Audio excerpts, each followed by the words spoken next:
안녕하십니까 성도 여러분, 지난밤도 평안하셨습니까? 유튜브 생중계를 통한 새벽 기도에 특별히 이번 8과의 마지막 날 함께 하신 여러분 모두를 환영합니다. 저는 뉴욕 퀸즈 교회를 섬기는 문인정이라고 합니다. 오늘은 5월 19일 2022년 제2기 8과의 마지막 날 교과책 118쪽의 내용을 함께 묵상하며 지난 한 주의 내용을 정리하겠습니다. 말씀 묵상에 앞서 다 함께 잠시 머리 숙여 기도하겠습니다. 하늘에 계신 저희들의 아버지 하나님, 지난 한 주간 하나님께서 주신 이 약속의 말씀을 의지하고 순종하면서 살아간 믿음의 조상들의 이야기를 통하여 우리의 삶을 다시금 되돌아보게 하시니 그 은혜를 인하여 진심으로 감사드립니다. 하나님께서 어제도 함께 하셨고 오늘도 함께 하실 것이며 내일도 함께 하시겠다고 하신 그 약속을 아브라함처럼 우리 마음속에 언제나 품고 살아가는 우리 모두가 되도록 축복하시고, 특별히 오늘 마지막으로 지난 한 주간의 모든 내용을 우리가 묵상할 때에 우리 마음속에 오랫동안 기억될 뿐 아니라 우리의 삶을 통하여 이 말씀이 반드시 살아 움직일 수 있도록 우리의 심령을 축복하시고 우리의 삶을 붙들어 주시옵소서.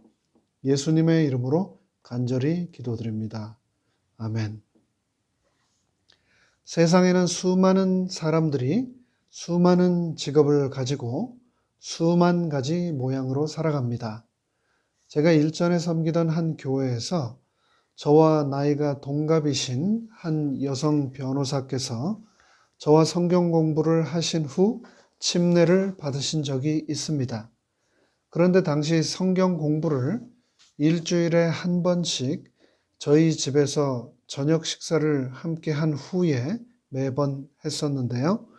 그때 저희 집 아이들이 무척 어렸습니다. 10살, 그리고 2살, 그리고 돌도 채 되지 않은 갓난장이 이렇게 세 아이가 있었는데요. 매 저녁 즐겁게 식사를 하고 그 후 성경 공부를 했었던 기억이 있는데요. 하지만 성경 공부도 성경 공부였지만 그 구도자께서는 정말 진심으로 제 아이들을 사랑해 주시고 올 때마다 아이들이 좋아할 만한 아주 자그마한 선물들을 가져다 주시곤 했습니다.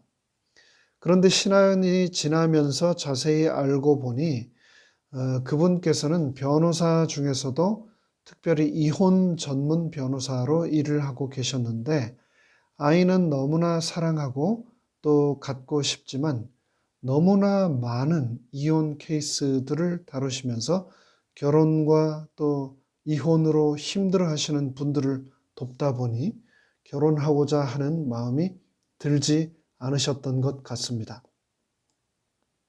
어떤 때는 정말 제 아이들을 친엄마, 친부모처럼 진심으로 사랑하시는구나, 정말로 이 아이들을 좋아하시는구나 라는 것을 제가 온몸을 통해서 느끼지 않을 수가 없었는데요.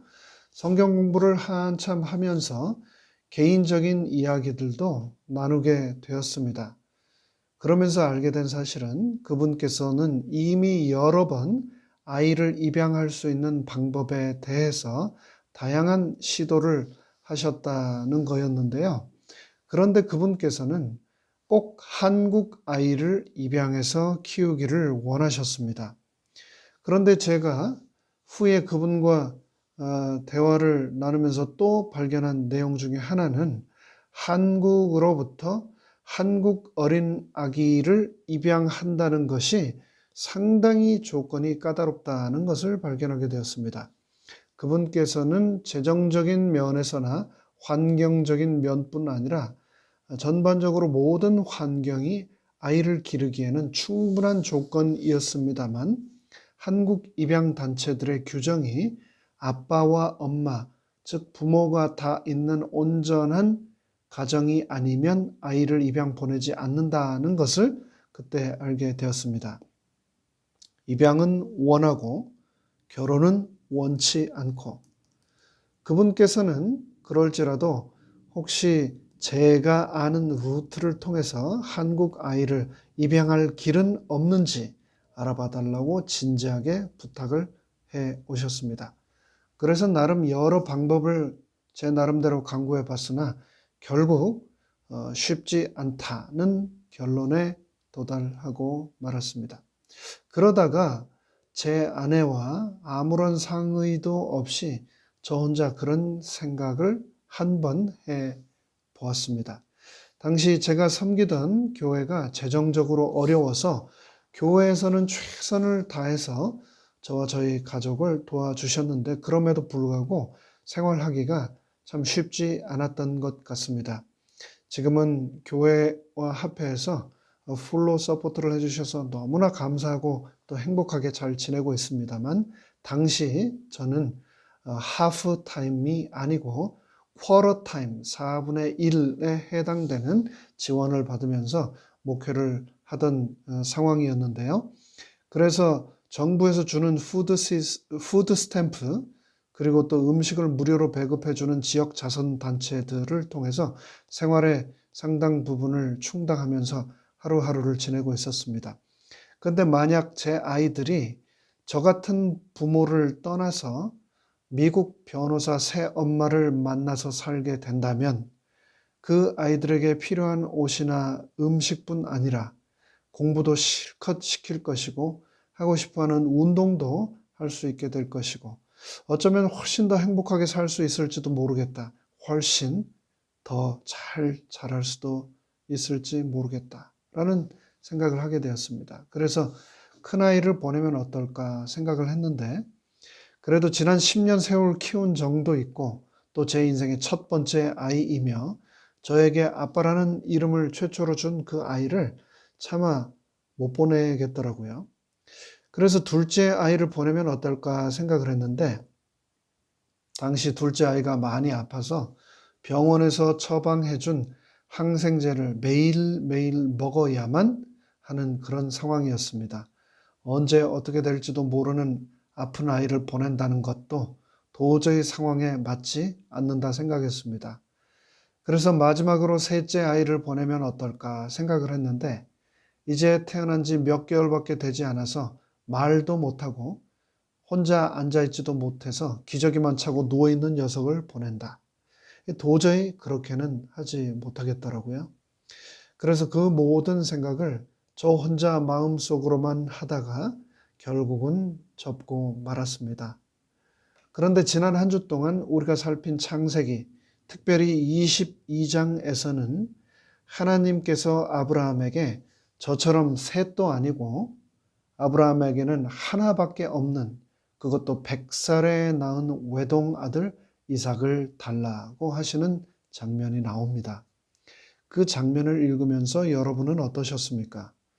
저는 저보다도 훨씬 좋은 환경에서 잘 키워줄지도 모르는 새 가정에 새 아이들 중에서 한 아이를 보내는 것조차 하지 못했는데, 아브라함은 하나님의 명령에 순종하는 실로 대단한 믿음을 우리에게 보여주었습니다. 아마도 그 경험을 통하여 아브라함은 온 우주에 하나밖에 없는 독생자 예수 그리스도를 온 인류를 구원하기 위한 희생제물로 들으신 하나님 아버지의 심정을 그 누구보다도 깊이 이해하게 되었을 것입니다. 교회 증언 3권 369쪽에서는 이 장면을 그래서 다음과 같이 기록하고 있습니다. 이삭은 세상 죄를 위해 희생물로 드려진 하나님의 아들의 모형이었다. 아브라함이 견뎌낸 모든 슬픔과 고뇌는 타락한 인류를 위한 구속의 경륜을 그의 이해력에 깊이 새겨주기 위한 목적이 있었다. 그렇습니다. 우리는 인생을 살아가면서 우리가 이해하지 못하는 수많은 시험과 시련을 계속해서 경험해 왔고 앞으로도 겪으면서 살아갈 것입니다. 하지만 그 시간들이 어둡고 두려운 시련의 순간들이었지만 우리는 포기하지 않고 성장해 왔고 앞으로도 이겨나갈 것입니다. 4천여 년 전 아브라함이 모리아산에서 견뎌낸 모든 슬픔과 고뇌의 시간을 통하여 무한하신 하나님의 구속의 경륜을 깨닫게 되었던 것처럼 우리도 지금 이 순간 경험하고 있는, 하지만 우리가 명확히 이해하지 못하고 있는 이런 시련과 시험의 사건들을 통하여 하나님의 뜻을 조금 더 날마다 더 발견하고 깨닫게 될 것입니다. 지난 한 주간 우리가 살핀 내용 중 또 꼭 기억해야 할 한 사건은 창세기 24장의 이삭의 결혼 이야기일 것입니다. 창세기 전체에서 가장 긴 장으로서 이삭이 그의 아내 리브가를 어떻게 만나게 되었으며 그 과정 속에서 어떻게 하나님이 인도하셨는지를 너무나 소상히 기록하고 있습니다.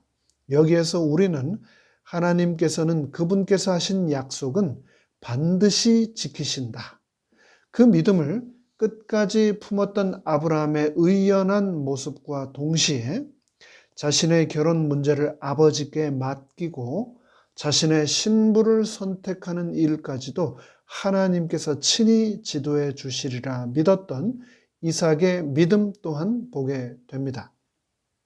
말 그대로 그 아버지의 그 아들 부전자전, 참 아름다운 모습 아닙니까? 그러했던 아브라함의 삶은 믿음의 조상이라는 수식어와 하나님의 친구, 하나님의 벗이라는 놀라운 별명을 얻게 했습니다. 우리의 삶이 마감될 때도 우리도 아브라함처럼 믿음의 사람, 하나님의 친구라고 하는 별명을, 세상에서 가장 아름다운 칭찬을 들을 수 있게 된다면 얼마나 좋을까요? 그렇기 때문에 꼭 기억합시다. 하나님은 신실하셔서 그분께서 말씀하신 약속은 반드시 지키신다는 것을 말합니다. 아브라함의 나이가 어떻든지 그 상황이 어떻든지는 중요하지 않았습니다. 아브라함은 하나님이 말씀하신 대로 하나님이 허락하신 그의 이름의 뜻대로 여러 민족의 아버지가 되었습니다. 아브라함이 하나님을 신뢰하고 순종했기 때문에 그렇게 되었습니다.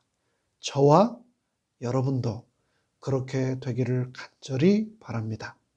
하나님은 아브라함의 하나님이실 뿐 아니라 이삭의 하나님이시고 바로 저와 여러분의 하나님이시기 때문입니다. 이제 모든 순서를 마무리하겠습니다. 지난 한 주간 부족한 제가 준비했던 말씀 묵상의 여정에 동참해 주셔서 진심으로 감사드립니다. 간절히 바라기는 아브라함처럼 저와 여러분도 언제나 그분을 신뢰함으로 믿음의 인생 여행에서 순종을 통한 축복을 풍성히 받게 되기를 간절히 바랍니다. 다 함께 머리 숙여 기도하겠습니다. 하늘에 계신 저희들의 아버지 하나님, 이 짧은 인생을 살아가며 우리는 너무나도 나 자신만을 바라보며 하나님의 신실하심을 망각하는 경우가 많지는 않았던가 스스로 되돌아보게 됩니다.